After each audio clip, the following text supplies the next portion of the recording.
Quiero que pienses en la última vez que esperaste que alguien te eligiera. Puede que haya sido en el amor, esperando que esa persona finalmente dijera algo, finalmente tomara una decisión, finalmente te hiciera saber que eras suficientemente importante para que eligiera quedarse. Puede que haya sido en el trabajo, esperando ser reconocida, que alguien viera lo que dabas y dijera, por fin, que valías lo que valías. Puede que haya sido con tu familia, esperando que alguien, tu madre, un hermano, una hija, te eligiera a ti en medio de sus propias prioridades, te pusiera primero aunque fuera una vez, y mientras esperabas, ¿qué hacías? Probablemente lo mismo que hace la mayoría de las mujeres que conozco cuando están en esa espera.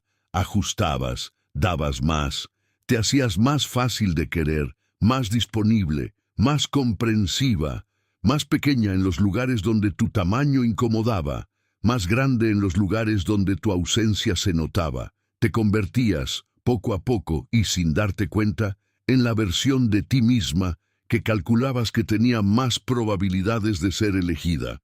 Y la pregunta que nadie te hizo, la pregunta que quizás nunca te hiciste, es esta. ¿Y tú? ¿Cuándo te elegiste tú a ti misma? Hoy vamos a hablar de eso, de lo que pasa cuando una mujer deja de esperar ser elegida y empieza a elegirse. No como frase de motivación vacía, no como consejo simplista de los que abundan en Internet, sino como un proceso real, profundo, que tiene sus etapas y sus dolores y sus resistencias, y que al final produce algo que ninguna elección ajena podría haber producido nunca. La paz de quien ya no necesita el voto de nadie más para saber que vale. Hay una historia que los estoicos contaban de distintas maneras. La historia de que el único reino que nadie puede arrebatarte es el que construyes por dentro. Marco Aurelio, que era literalmente el hombre más poderoso del mundo conocido, que tenía ejércitos y territorios y el poder de decidir sobre la vida de millones de personas, escribía cada noche en sus meditaciones privadas sobre la única cosa que le preocupaba verdaderamente perder: la coherencia consigo mismo, la capacidad de ser quien era independientemente de lo que el mundo decidiera hacer con él. El hombre que lo tenía todo escribía sobre aprender a no necesitar nada de afuera para estar bien adentro. Eso es lo que vamos a explorar hoy. 12 claves. 12 transformaciones concretas que ocurren en la vida de una mujer cuando deja de necesitar ser elegida. No de un día para otro, no sin dolor ni sin resistencia, pero de manera real, de manera que cambia algo fundamental en la manera de moverse por el mundo. Quédate, porque lo que viene a continuación es exactamente lo que llevas tiempo esperando escuchar. Y esta vez no lo vas a escuchar de afuera, lo vas a reconocer desde adentro. Parte 1. Dejas de confundir el amor con la prueba constante de que mereces ser amada. Hay una diferencia entre ser amada y estar probando constantemente que mereces serlo, y es posible que lleves años en lo segundo, creyendo que estabas en lo primero. Así se ve desde adentro. Te preguntas si hiciste suficiente, si diste suficiente, si eres suficientemente interesante, suficientemente atractiva, suficientemente fácil de querer. Cuando algo no sale bien en una relación, tu primer impulso es preguntarte qué hiciste mal tú. Cuando alguien se aleja, primero miras hacia adentro buscando la razón. Cuando alguien te elige, sientes un alivio tan grande que por sí solo debería decirte algo sobre cuánta incertidumbre llevabas cargando. Ese estado de prueba permanente tiene un nombre, se llama ansiedad de apego.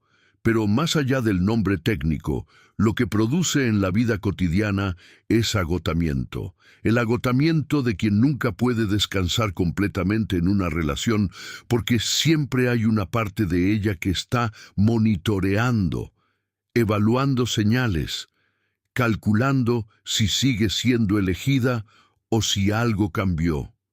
La primera transformación que ocurre cuando una mujer deja de necesitar ser elegida es que ese monitoreo se silencia.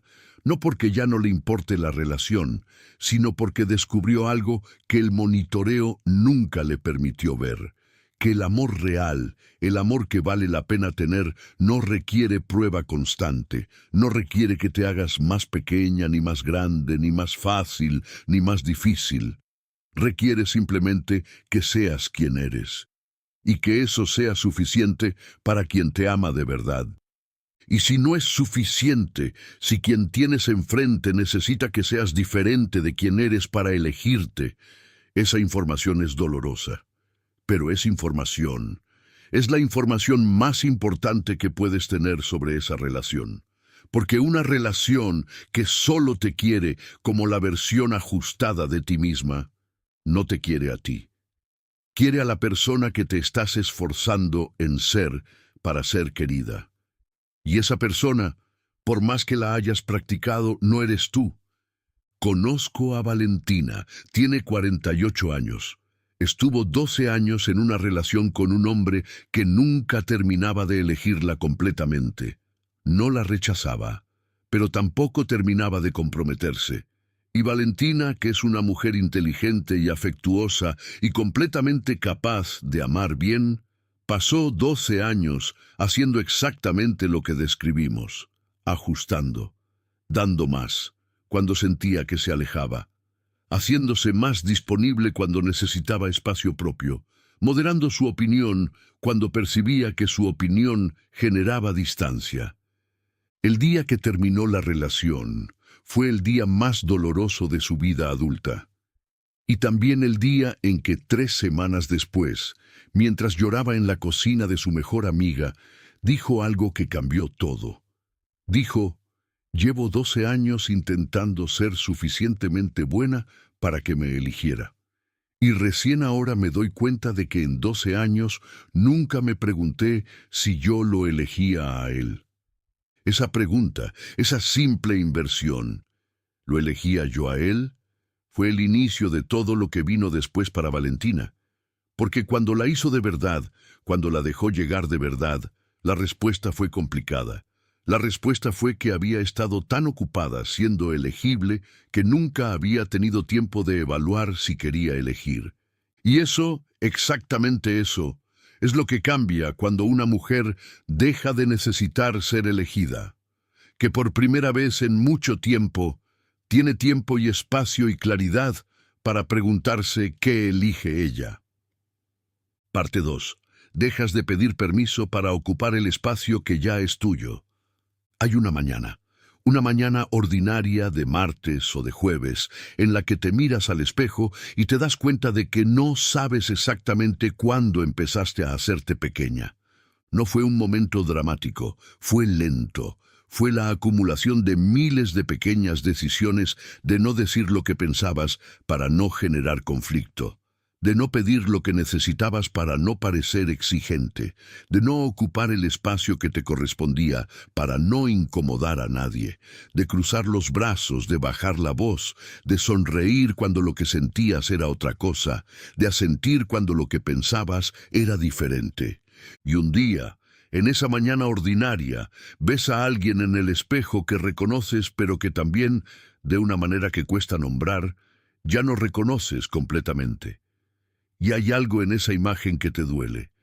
No un dolor físico, un dolor más profundo. El dolor de saber que llevas mucho tiempo siendo menos de lo que eres. La segunda transformación que ocurre cuando una mujer deja de necesitar ser elegida es que recupera su espacio. No de manera agresiva, no de la manera que asusta a los que la rodean, sino de la manera más simple y más poderosa que existe, simplemente ocupando lo que ya le pertenecía. Ocupa su opinión, la dice, no con miedo y no con agresividad, con la calma de quien sabe que lo que piensa tiene valor independientemente de que a alguien le guste o no. Ocupa su tiempo. Lo organiza según sus propias prioridades, no según la lista de lo que todos los demás necesitan de ella. Ocupa su cuerpo, lo mueve, lo descansa, lo cuida desde el amor y no desde el castigo. Ocupa su historia, la cuenta sin las partes que recortó porque incomodaban. Ocupa su voz, y cuando habla, habla desde donde está, no desde donde calcula que debería estar para ser aceptada. Patricia tiene 53 años. Tiene una voz extraordinaria, no en sentido metafórico, literalmente, una voz grave, cálida, que cuando habla hace que la gente vuelva la cabeza.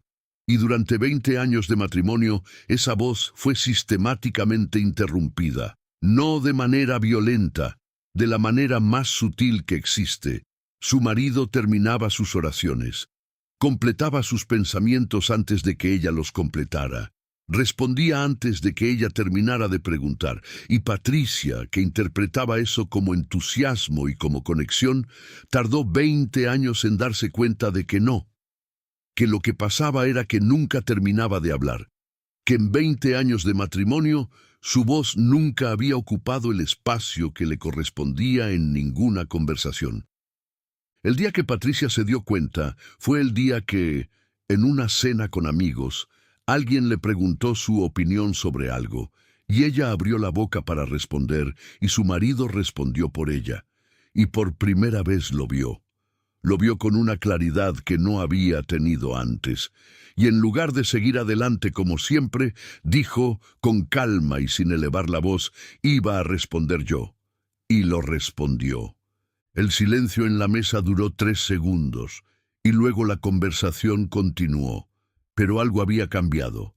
Patricia lo sabía, y su marido también lo sabía, y esos 3 segundos, ese espacio que Patricia tomó para terminar su propia oración, fueron el primero de muchos pasos de regreso hacia sí misma. Recuperar tu espacio no requiere que declares la guerra. Requiere que, la próxima vez que alguien ocupe lo que es tuyo, simplemente lo reclames, con calma, sin drama, como quien recoge algo que se le cayó. Parte 3. Dejas de disculparte por tener necesidades. Hay una frase que sale de la boca de muchas mujeres con una naturalidad que ya ni la notan. Una frase que funciona como escudo y como sentencia al mismo tiempo. La frase es: no quiero molestar. No quiero molestar cuando pides algo que necesitas. No quiero molestar cuando dices que estás mal. No quiero molestar cuando estableces un límite. No quiero molestar cuando pides que te escuchen, que te acompañen, que te vean. Como si tener necesidades fuera en sí mismo una imposición. Como si requerir algo del mundo que te rodea fuera pedir demasiado. ¿Y de dónde viene eso?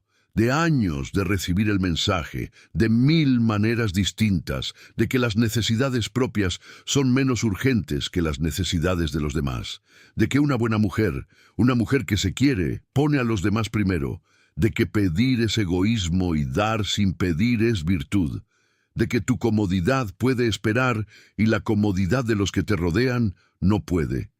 Y el resultado de años de ese mensaje es una mujer que siente culpa cuando descansa, que pide disculpas antes de pedir lo que necesita, que minimiza su propio dolor para que el dolor ajeno tenga más espacio, que dice no pasa nada cuando sí pasa, que dice estoy bien cuando no está bien, que lleva tanto tiempo poniendo sus necesidades al final de la lista que ya ni sabe exactamente cuáles son. La tercera transformación es exactamente esta: dejar de disculparte por tener necesidades, no porque tus necesidades sean más importantes que las de los demás, sino porque no son menos importantes. Son exactamente tan reales, tan urgentes, tan legítimas como las de cualquier otra persona, y merece que tú las trates como tales.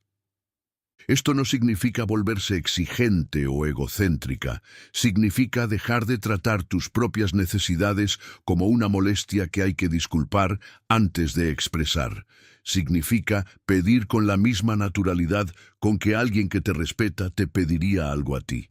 Significa decir tengo hambre en lugar de oye, si no es mucha molestia y si tienes tiempo y no te importa mucho, podríamos comer algo. Rosa tiene 51 años, es enfermera, ha pasado su vida profesional cuidando a otros con una entrega que todos reconocen y que ella considera su vocación real. Y tiene, paralelo a esa vida profesional, una historia personal de no saber pedir cuidado para sí misma. De llegar a casa después de un turno de 12 horas y preguntar qué necesitaban los demás antes de sentarse. De postergar sus propias citas médicas durante meses porque no había tiempo. De ignorar su propio agotamiento con la misma eficiencia con que atendía el de sus pacientes. La crisis llegó un martes a las 7 de la mañana, al final de un turno nocturno, cuando Rosa se sentó en el pasillo del hospital y simplemente no pudo levantarse. No físicamente, sino de esa manera más profunda que es el agotamiento que ya no tiene reservas de las que tirar. Y en ese pasillo, sentada en el suelo con el uniforme todavía puesto, lloró. No por nada específico, por todo. Por los años de poner sus necesidades al final de la lista. Por el cansancio acumulado de quien lleva demasiado tiempo siendo el soporte de todo el mundo sin que nadie sea su soporte. La enfermera que la encontró en ese pasillo no le preguntó qué le pasaba. Le preguntó, ¿qué necesitas ahora mismo? Y Rosa, que sabía exactamente lo que necesitaba cada uno de sus pacientes en cualquier momento del turno, se quedó muda, porque no sabía la respuesta, porque llevaba tanto tiempo sin hacerse esa pregunta que había perdido el acceso a la respuesta. Esa es la pérdida más profunda de no cuidarte. No es solo el agotamiento. Es perder el contacto con lo que necesitas, y sin ese contacto no puedes elegirte.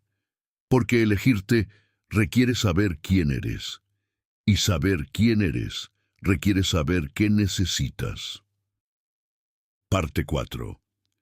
Dejas de reducirte para que alguien más se sienta suficiente. Esta es la que más duele reconocer, porque viene del amor, porque lo hiciste por amor, y eso no lo hace menos costoso. Lo que describe este punto es algo específico, la manera en que muchas mujeres, en sus relaciones más íntimas, aprenden a ser menos de lo que son para que la persona que aman no se sienta amenazada por lo que son, para que no se sienta insegura, para que no se sienta comparada, para que el espacio entre las dos personas no se llene de una tensión que nadie nombra, pero que todos sienten. Se ve así. No mencionas ciertos logros porque sabes que van a producir una reacción incómoda. No compartes ciertos entusiasmos porque sabes que no van a ser respondidos con el mismo entusiasmo. No hablas de ciertos sueños porque sabes que van a ser minimizados o cuestionados o ignorados de esa manera específica que duele más que el rechazo directo. Y con el tiempo aprendes exactamente cuál es el tamaño que cabe en esa relación. Y te haces de ese tamaño, no conscientemente, no con esa palabra, solo vas dejando de lado las partes de ti que no caben.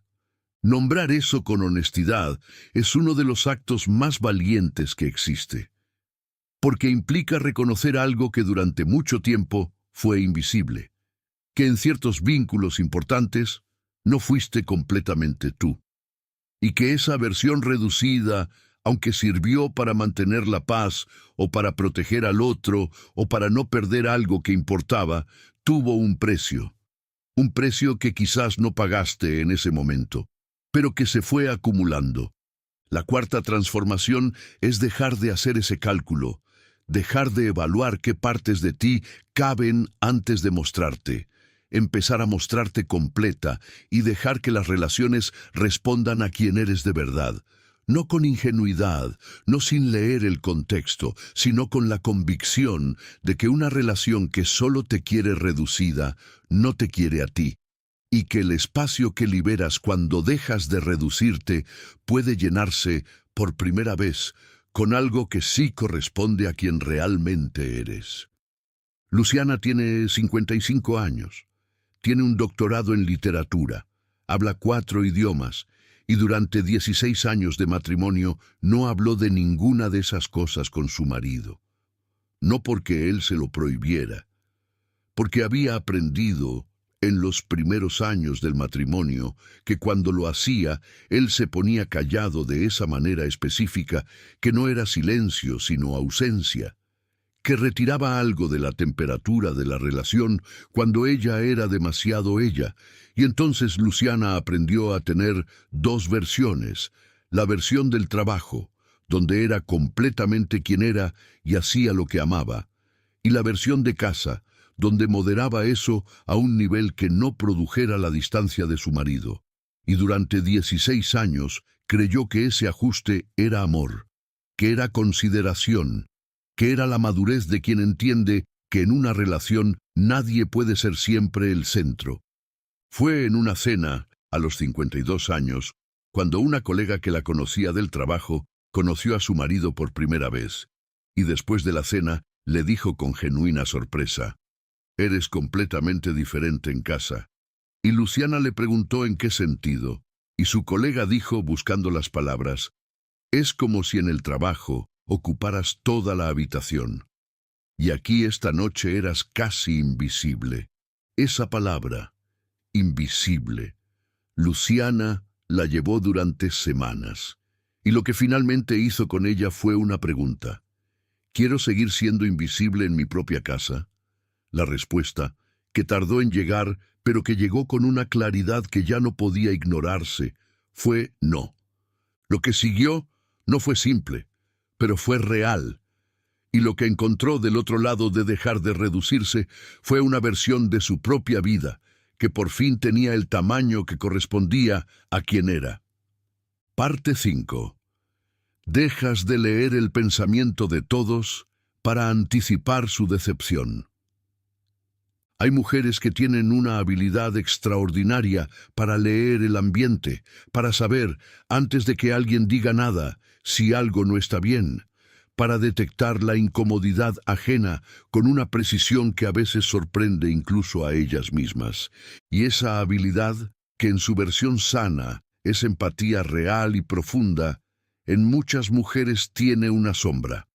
La sombra de quien usa esa habilidad no para conectar genuinamente, sino para anticipar y prevenir la decepción, para detectar las señales tempranas de que alguien podría estar descontento y actuar antes de que ese descontento se convierta en algo que hay que enfrentar. Se ve así: estás en una conversación y mientras escuchas lo que dice la otra persona, una parte de ti está haciendo otro cálculo simultáneo, evaluando el tono, midiendo la temperatura, buscando señales de que algo no está bien, de que dijiste algo equivocado, de que la relación está en riesgo de alguna manera que todavía no se nombró. Y si detectas una de esas señales, ajustas, inmediatamente, antes de que nadie haya dicho nada. Cambias el tema, suavizas la posición, añades un comentario que contrarreste lo que crees que causó la incomodidad. El problema de vivir en ese estado de vigilancia constante no es solo el agotamiento que produce, aunque ese agotamiento es real y es enorme. El problema más profundo es lo que le hace a la propia presencia. Porque una persona que está dividida entre la conversación que está teniendo y el cálculo constante de cómo está siendo recibida, nunca está completamente en la conversación. Siempre hay una parte de ella que está afuera, mirando, evaluando, ajustando, y esa ausencia parcial, aunque invisible, se siente. Las personas que la rodean no siempre pueden nombrarlo, pero sienten que hay algo que falta, una calidad de presencia que no termina de estar. La quinta transformación es aprender a estar presente de verdad, a confiar en que si alguien tiene un problema con algo que dijiste o hiciste, te lo va a decir, a no llenar los silencios ajenos con las peores interpretaciones posibles, a dejar que las relaciones se desarrollen sin el control constante que intenta prevenir cada posible decepción. Daniela tiene 49 años. Describe lo que vivió con una imagen que se me quedó. Dice que durante la mayor parte de su vida adulta sintió que iba por el mundo con un sismógrafo interno que nunca se apagaba, que detectaba las vibraciones del entorno con una sensibilidad tan alta que a veces registraba terremotos donde no había ni un ligero temblor. Lo que la ayudó a empezar a apagar el sismógrafo no fue una técnica, ni un libro, ni una conversación reveladora. Fue una experiencia. Fue el día que dejó de leer el pensamiento de su mejor amiga en una conversación difícil y simplemente le preguntó: ¿estás bien?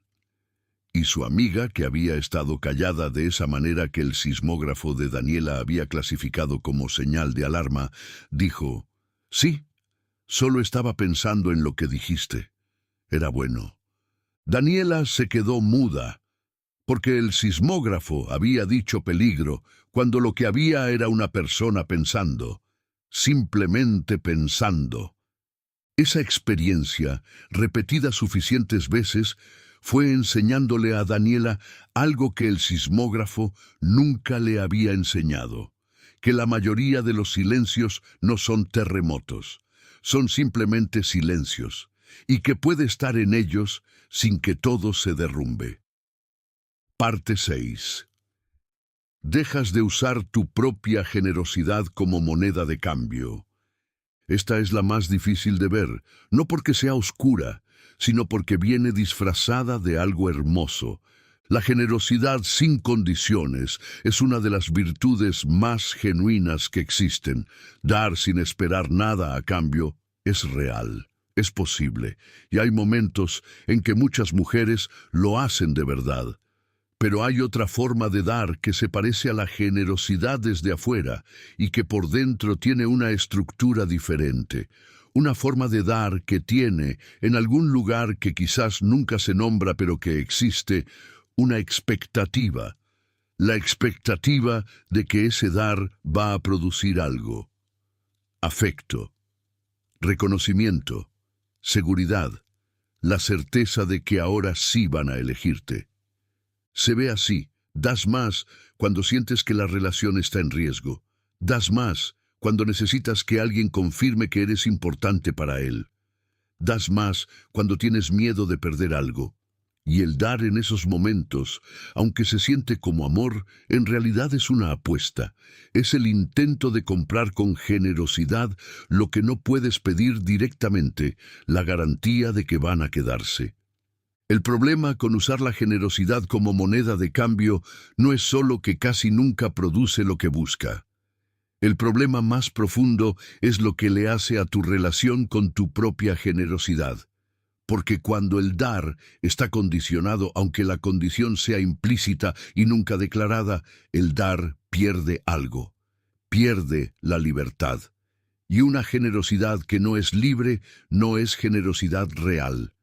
Es una transacción que decidiste no llamar transacción. Mónica tiene 52 años.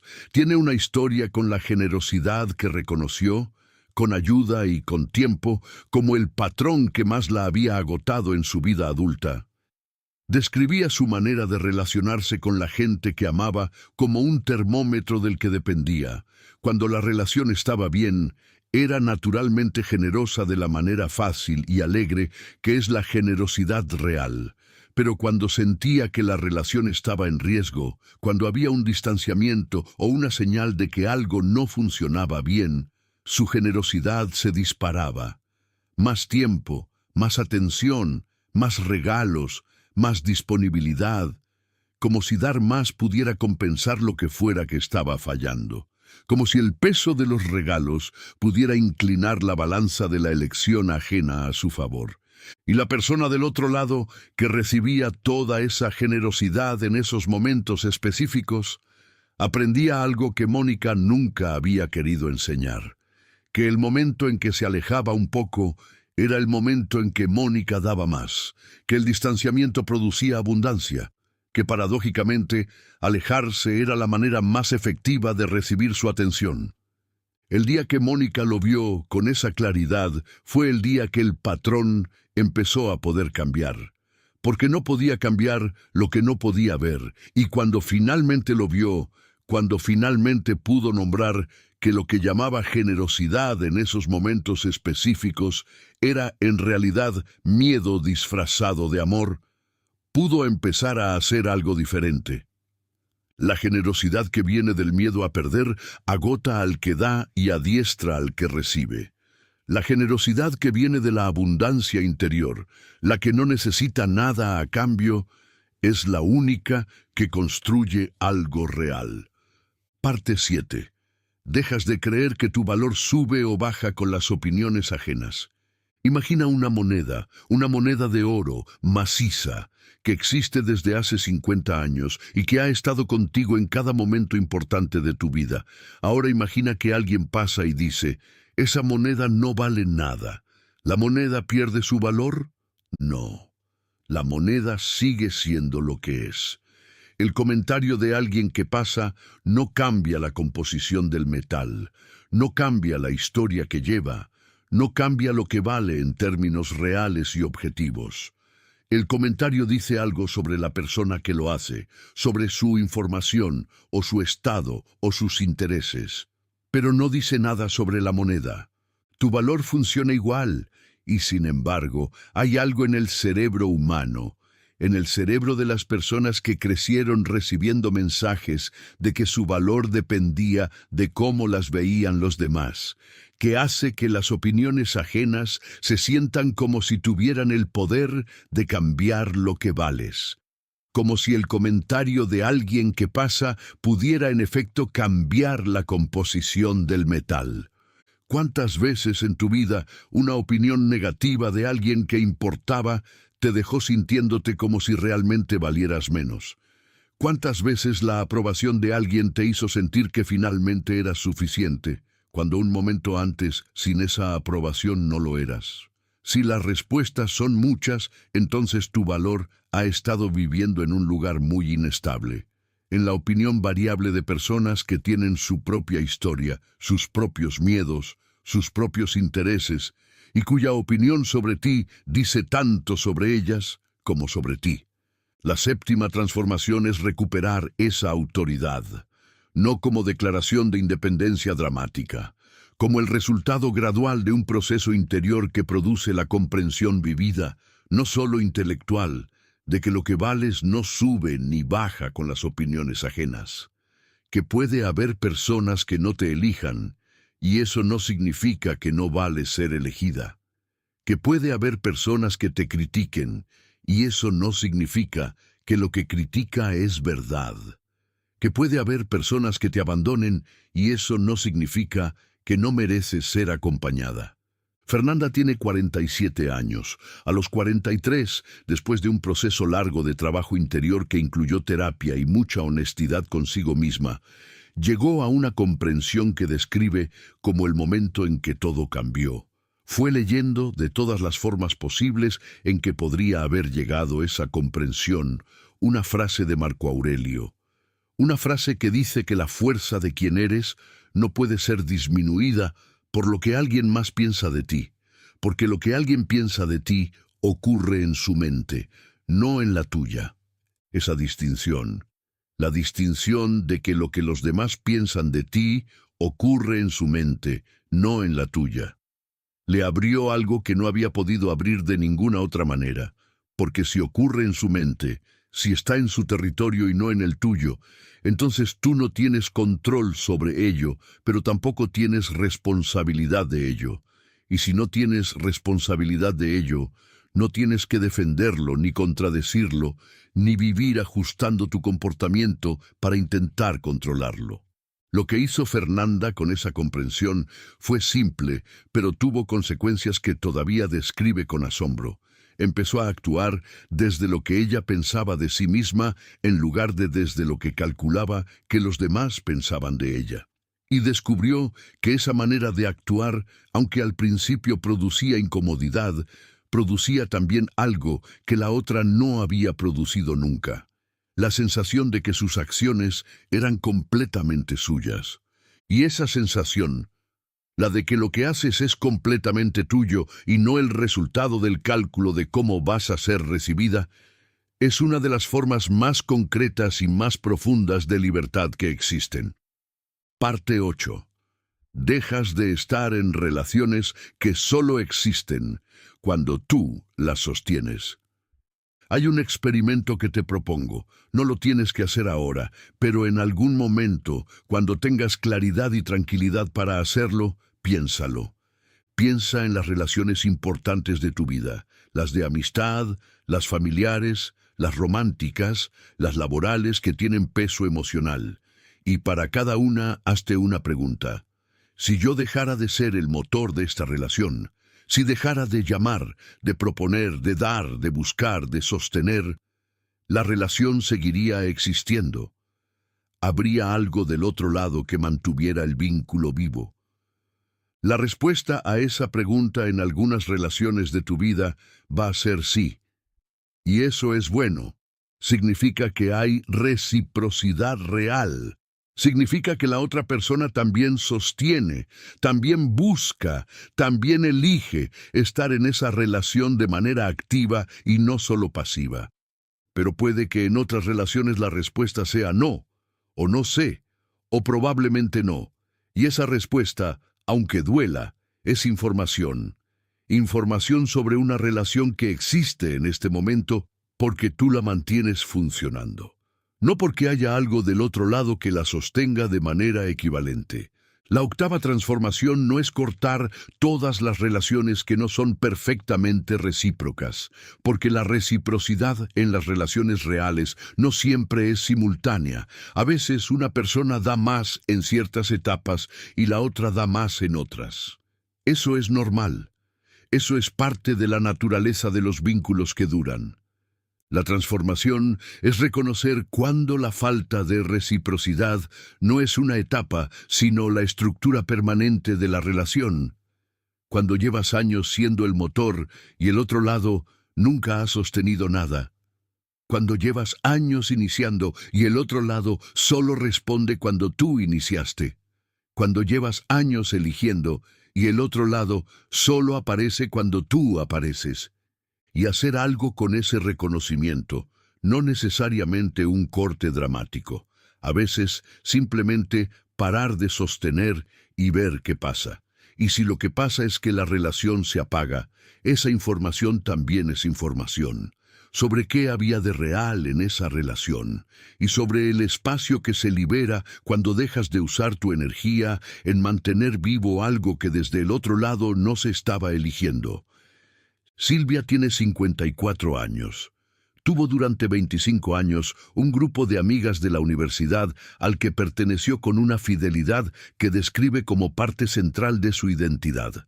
Era ella quien organizaba los encuentros, era ella quien recordaba los cumpleaños, era ella quien llamaba cuando pasaba demasiado tiempo sin que se vieran, era ella quien sostenía el hilo de continuidad del grupo. A los 51, en un periodo difícil de su vida, se dio cuenta de que ninguna de esas personas la había llamado en los últimos 3 meses. No porque hubieran peleado, sino simplemente porque ella no había llamado primero, y el motor se había apagado. Y en esos 3 meses nadie del grupo había notado de manera suficiente como para buscarla. Ese período de silencio, que fue doloroso de una manera que Silvia todavía describe con cuidado, fue también revelador, porque cuando reanudó el contacto, cuando llamó, todo continuó como si no hubiera pasado nada, con la misma calidez de siempre. Pero Silvia ya no podía no ver lo que había visto. Ya no podía ignorar que el grupo solo existía cuando ella lo sostenía. Lo que decidió hacer con esa información no fue cerrar el grupo, fue redistribuir la carga, fue dejar de ser el motor único y ver quién más tenía gasolina. Y descubrió, con alivio y con algo de tristeza, que algunas de esas amigas sí la tenían, y que 2 no, y que eso finalmente visto le permitía elegir dónde poner su energía de manera completamente diferente. Parte 9. Dejas de vivir en el futuro de lo que podría ser y empiezas a habitar lo que es. Hay una trampa muy específica en la que caen las personas que necesitan ser elegidas. Una trampa que se llama potencial. El potencial de esta relación, el potencial de esta persona. Lo que podría ser, sí. lo que será, cuándo. El amor que existe en este vínculo, aunque ahora no se vea completamente. La persona que hay aquí dentro, aunque ahora no siempre aparezca. El futuro que podría construirse si las cosas cambian un poco, si el momento es el correcto, si la persona decide finalmente ser quien tú sabes que puede ser. Y mientras vives en ese futuro posible, el presente pasa. El presente con sus señales reales, con la información concreta de lo que está ocurriendo ahora, de lo que esta persona está eligiendo hacer ahora, de lo que esta relación está haciendo ahora, pasa sin ser completamente habitado. Porque una parte de ti no está aquí. Está en el futuro donde todo lo que podría ser se convirtió en lo que es. La novena transformación es la que los estoicos describían como vivir en el presente, no como consejo de bienestar abstracto, como práctica concreta y a veces difícil de ver lo que está frente a ti en lugar de lo que imaginas que podría estar, de evaluar las relaciones, las situaciones, las personas, por lo que son en la realidad observable, en lugar de por lo que podrían ser en la narración que construiste. Eso no significa perder la capacidad de creer en el crecimiento de las personas. Las personas cambian. Las relaciones se transforman. Eso es real. Pero hay una diferencia entre creer en el crecimiento de alguien mientras evalúas honestamente lo que ves y vivir en el potencial de alguien mientras ignoras lo que está frente a ti. La primera es fe basada en evidencia. La segunda es esperanza basada en lo que necesitas creer para no ver lo que no quieres ver. Elena tiene 50 años. Pasó 7 años en una relación que describe, con la honestidad de quien ya tiene distancia, como una relación con el potencial de un hombre, no con el hombre. Porque el hombre que estaba ahí, el que aparecía todos los días, el que tomaba las decisiones que tomaba y elegía lo que elegía, no era el que ella amaba. Amaba al que podría ser, al que había visto destellos de en ciertos momentos, al que creía que existía por debajo del que estaba. Y durante 7 años le dio tiempo, le dio espacio, le dio comprensión, le dio las condiciones que calculaba que necesitaba para convertirse en quien podía ser. Y el hombre que estaba ahí, el real, el concreto, el que elegía todos los días, siguió siendo quien era. Porque las personas son quienes son, y aunque cambian, no cambian porque alguien les da tiempo y espacio y comprensión. Cambian cuando ellas deciden cambiar. Y ninguna cantidad de amor ni de paciencia de afuera puede producir una decisión que tiene que venir de adentro. El día que Elena dejó la relación fue el día que finalmente habitó el presente. No el potencial, el presente, lo que era. Y en lo que era, la respuesta fue clara.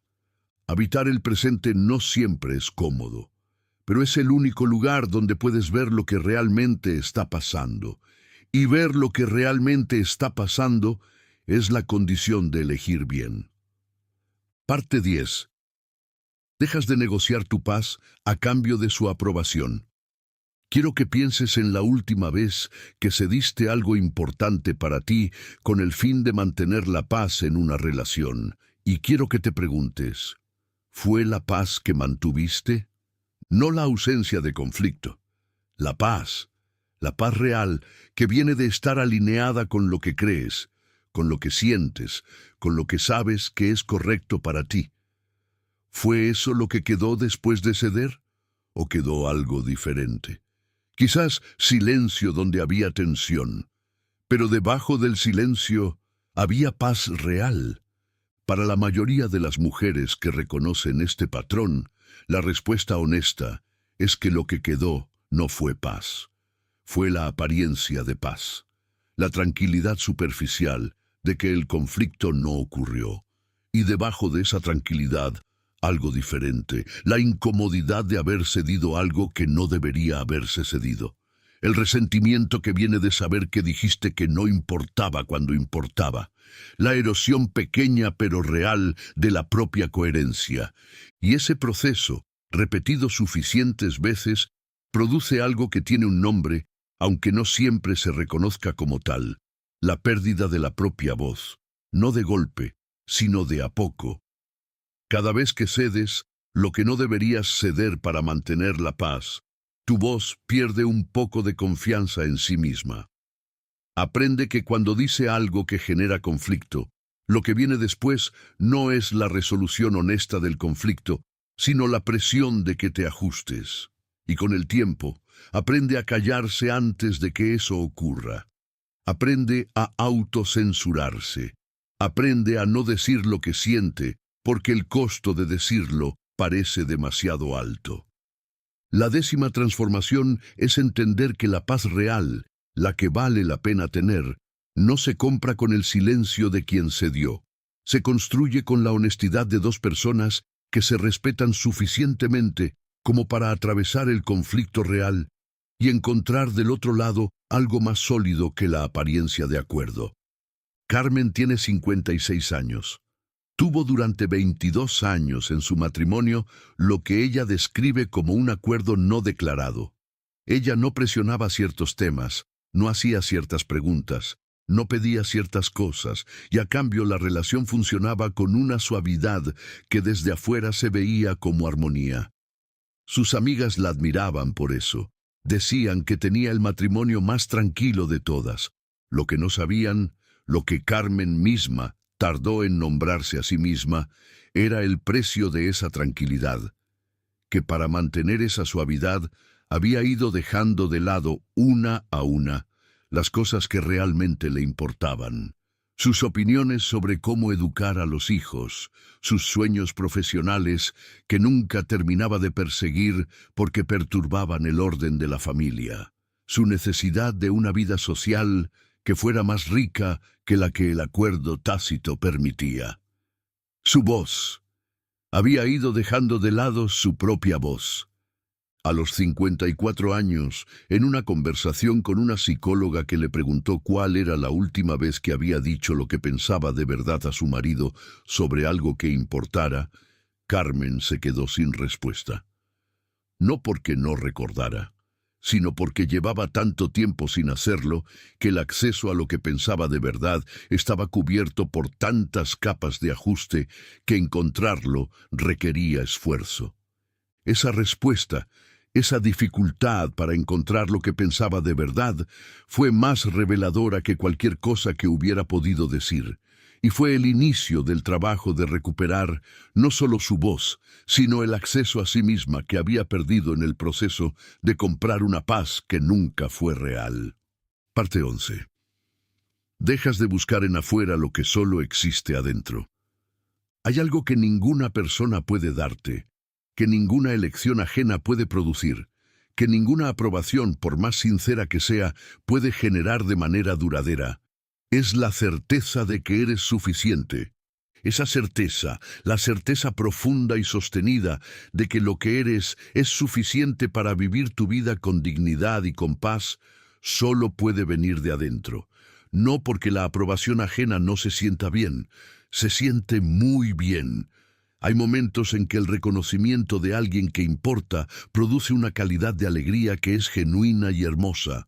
Pero esa alegría no es la misma cosa que la certeza. La alegría dura mientras dura. La certeza permanece incluso cuando el reconocimiento no llega. El problema de buscar afuera lo que solo existe adentro es que es una búsqueda que no puede terminar, porque afuera no hay nada que pueda proveer de manera permanente y estable lo que buscas. Lo que hay afuera son personas con sus propios estados cambiantes, sus propias prioridades, sus propias maneras de dar y de retirar. Y si tu certeza de que eres suficiente depende de que esas personas elijan darte su aprobación en este momento, entonces tu certeza va a fluctuar con la misma inconstancia con que fluctúan ellas. La 11ª transformación es empezar a construir esa certeza desde adentro. no como ejercicio de autoconvencimiento vacío, ni como afirmaciones que se repiten sin creerlas, sino como el resultado natural de un proceso de autoconocimiento real, de saber quién eres, de actuar en coherencia con lo que sabes que eres, de acumular, decisión a decisión, la evidencia de que puedes confiar en tu propio juicio, y de descubrir que esa confianza, construida despacio y con honestidad, produce algo que ninguna aprobación externa habría podido producir: la sensación de estar bien fundamentada, de tener suelo firme bajo los pies, de que aunque nada externo te confirme en este momento, algo interno sí lo hace. Y eso es suficiente. Epicteto vivió como esclavo y desarrolló, en las condiciones más extremas de privación de libertad externa, la más profunda comprensión de libertad interna que haya existido. Epicteto no podía elegir dónde estaba. No podía elegir quién era su amo. No podía elegir la mayoría de las condiciones de su vida exterior. Y sin embargo escribió sobre la libertad con una convicción que ningún hombre libre de su tiempo pudo igualar. Porque Epicteto entendió antes que nadie algo que sigue siendo verdad hoy, que la única libertad que nadie puede quitarte es la libertad interior, y que esa libertad, la única que de verdad importa, solo se construye adentro. La mujer que deja de necesitar ser elegida está haciendo exactamente lo que hizo Epicteto desde la posición más improbable. Está construyendo adentro lo que ninguna circunstancia exterior puede quitarle. Está encontrando en sí misma la fuente de lo que antes buscaba desesperadamente afuera. Y en ese encontrarse, en ese proceso de volverse su propia fuente, algo fundamental cambia. No de manera dramática, de manera silenciosa y profunda. La mujer que empieza a ser suficiente para sí misma ya no necesita que nadie más lo confirme. Y esa independencia, esa autosuficiencia emocional real, es la base de todo lo que viene después. Porque solo desde ahí, solo desde el lugar de quien ya no necesita, puede darse el lujo de elegir de verdad. No desde el miedo, no desde la escasez, desde la abundancia de quien ya tiene lo que necesita adentro y que lo que elige de afuera es adicional, no esencial. Parte 12. Te conviertes en la mujer que ya no necesita ser elegida porque ya se eligió.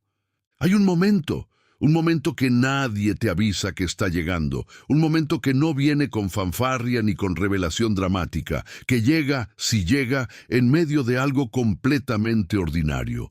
Puede ser un martes por la tarde, puede ser mientras tomas café sola, puede ser en el espejo de un baño de un aeropuerto, puede ser en una conversación con alguien que te pregunta cómo estás y tú empiezas a responder y te das cuenta de que lo que estás a punto de decir es la verdad. No la versión calibrada, no la respuesta que calculaste que iba a ser bien recibida, la verdad. Y en ese momento completamente ordinario, algo está diferente. Hay algo en ti que ya no está esperando, que ya no está monitoreando, que ya no está calculando. Hay algo que simplemente está presente en la propia vida, sin la ansiedad de fondo que siempre había estado ahí. Ese momento es el momento en que te diste cuenta de que ya te elegiste. Porque ninguna de las 12 transformaciones que exploramos hoy ocurre de golpe. Todas son el resultado de decisiones pequeñas repetidas en la dirección correcta. De la primera vez que dijiste no sin construir el edificio de justificaciones. De la primera tarde que protegiste sin disculparte. De la primera vez que dijiste cómo estabas de verdad a alguien que tenía la capacidad de recibirlo. De la primera relación de la que te alejaste, no porque te hubieran herido gravemente, sino simplemente porque ya no te hacía bien. De la primera decisión importante que tomaste, sin esperar que alguien más la aprobara para sentirte bien con ella. Cada una de esas decisiones fue un ladrillo, y los ladrillos puestos uno sobre otro en la dirección correcta construyen algo. Construyen el suelo firme del que los estoicos hablaban. Construyen la ciudadela interior que Marco Aurelio protegía con más cuidado que cualquier territorio del imperio. Construyen la mujer que ya no necesita ser elegida porque ya se eligió. Quiero contarte sobre esa mujer, no sobre una específica, sobre el conjunto de mujeres que conocí y que hicieron ese camino, porque tienen cosas en común que vale la pena nombrar. La mujer que ya no necesita ser elegida no es una mujer que no ama. Ama con una profundidad que las mujeres que todavía esperan ser elegidas raramente pueden alcanzar. Porque el amor que viene desde la abundancia, el amor que no necesita nada a cambio para existir, porque quien ama ya está bien, tiene una calidad diferente al amor que viene desde la escasez. Es más libre, más genuino, más capaz de celebrar la autonomía del otro sin sentirla como amenaza. La mujer que ya no necesita ser elegida no es una mujer sin relaciones. Tiene relaciones, a veces muchas y profundas, pero son relaciones que eligió, no relaciones en las que terminó porque las circunstancias la llevaron ahí, no relaciones que sostiene por miedo a lo que pasaría si no las sostuviera. Relaciones que eligió porque le añaden algo real a su vida, y que puede soltar cuando dejan de hacerlo, no sin dolor, porque las pérdidas siempre duelen, pero sin el terror de quien cree que si pierde esa relación, pierde algo de sí misma. La mujer que ya no necesita ser elegida no es una mujer perfecta, ni una mujer que nunca duda, ni una mujer que no tiene momentos de fragilidad.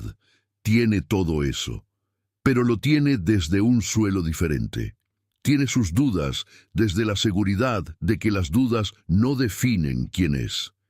Tiene su fragilidad desde la confianza de que ser frágil en ciertos momentos no significa estar rota. Tiene sus imperfecciones desde la comprensión de que las imperfecciones son parte de ser completamente humana, y que ser completamente humana no es un defecto que hay que corregir, es exactamente lo que hay que ser. Esa mujer eres tú, no toda todavía, pero en parte ya, en los pasos que ya diste, en las decisiones que ya tomaste desde ese lugar más libre, en los momentos en que ya te elegiste aunque no lo llamaras así. Ya estás en el camino, y el camino, si lo caminas con presencia y con honestidad, te lleva exactamente ahí. Hemos recorrido 12 transformaciones, 12 formas en que la vida de una mujer cambia cuando deja de necesitar ser elegida. Y antes de cerrar, quiero decirte algo directamente, no como conclusión de un argumento, como algo que necesito que escuches. Lo que describimos hoy no es el destino de unas pocas mujeres privilegiadas que tuvieron las circunstancias correctas o el apoyo correcto o la historia correcta. Es el resultado de un trabajo que cualquier mujer puede hacer, que no requiere que tus circunstancias cambien antes de empezar, que no requiere que alguien más te dé permiso para empezar, que no requiere que estés en un lugar diferente del que estás ahora. Requiere algo más simple y más difícil que todo eso. Requiere que decidas empezar. Que decidas que la próxima vez que el tribunal interno se active, vas a notar que se activó. Que la próxima vez que digas que no pasa nada cuando sí pasa, te vayas a dar cuenta. Que la próxima vez que ajustes quién eres para ser más elegible, vas a ver el ajuste. Y que en ese ver, en ese reconocimiento, vas a tener la oportunidad de elegir diferente. Solo una. No tienes que resolver todo. No tienes que transformar tu vida completa de un día para otro. Una sola elección diferente esta semana. La más pequeña que puedas hacer. Porque las cosas grandes siempre empiezan con algo pequeño que alguien decidió hacer de manera diferente. El camino más largo siempre empieza con un primer paso que puedes dar ahora mismo. No mañana, no cuando las condiciones sean mejores. Ahora mismo. Y el primer paso no tiene que ser perfecto, solo tiene que ser real. Tu primer paso real hacia ser la mujer que ya no necesita ser elegida puede ser tan pequeño como decir ¿cómo estás de verdad la próxima vez que alguien te pregunte? Puede ser tomarte una tarde esta semana sin explicar por qué la necesitas. Puede ser decir no a algo sin construir el edificio de justificaciones. Puede ser hacer una pregunta en una relación importante en lugar de leer el pensamiento. Puede ser simplemente mirarte al espejo mañana por la mañana y decirte, hoy me elijo yo. Antes de que vayas, quiero pedirte algo. Baja a los comentarios y cuéntame. De las 12 transformaciones que exploramos hoy, ¿cuál fue la que más te tocó? No la que más te gustó en abstracto. La que reconociste en algo concreto y real de tu propia vida. La que te hizo pensar, esto soy yo. Escríbela. No para mí, para ti, porque nombrar lo que reconoces es el primer paso de tomarlo en serio, y tomarlo en serio es el primer paso de cambiarlo. Y si hay una mujer en tu vida, una amiga, una hermana, una hija, una madre, que sientes que necesita escuchar esto hoy, compártelo con ella, porque no hay manera más poderosa de elegirte que también elegir a las mujeres que te rodean. Porque cuando una mujer se libera de la necesidad de ser elegida, esa libertad se irradia, se contagia, inspira. Y otra mujer que la ve puede preguntarse, si ella puede, ¿por qué no yo? Gracias por quedarte, por el tiempo que le diste a estas palabras, por la honestidad que requiere mirar estas cosas de frente. Cuídate mucho y recuerda, la mujer que ya no necesita ser elegida ya existe, vive dentro de ti. Solo necesita que la elijas tú primero.